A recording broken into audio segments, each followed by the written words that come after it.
Hello, everyone. Well, I'm kind of sad. We're ending up Excel spreadsheets together. We are in Excel section 3, exercise 2. So let's go ahead and get this done so we can rock. We've got 3 things to do. Cool. So let's begin.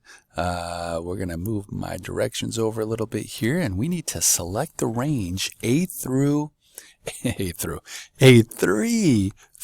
E8. So we're going to go from A3, which is here, through E8, which is all the way here.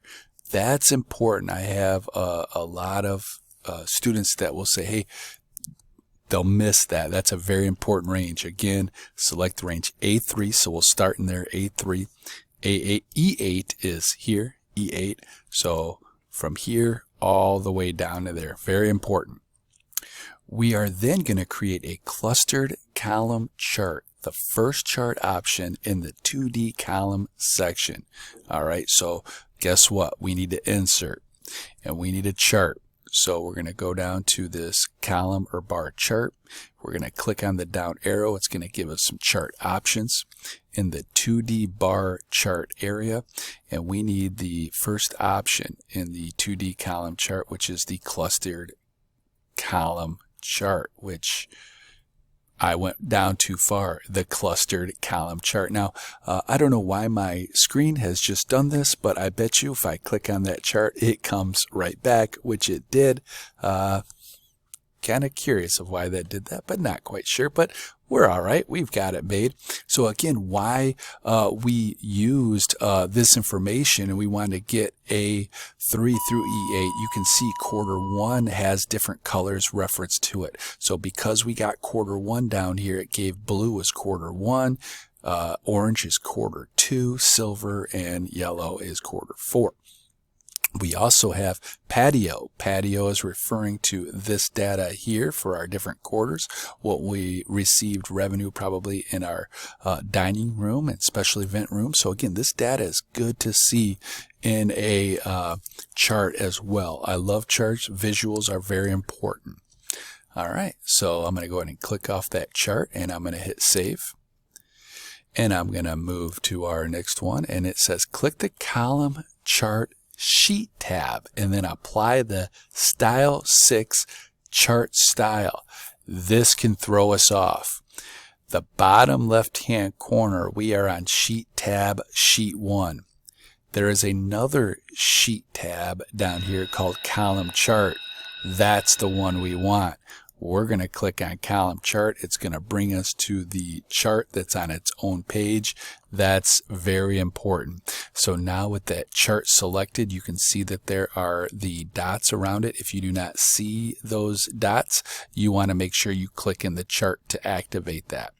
So we've got that. We need to apply the style 6 chart style. So I bet you if we do this, it will give us some more coordinates on that.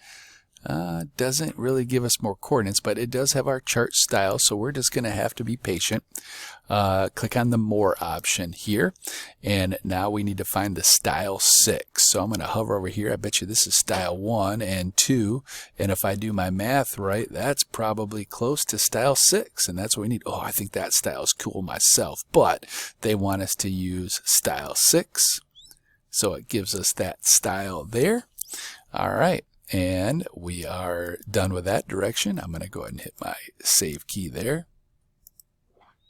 I'm going to move on to next.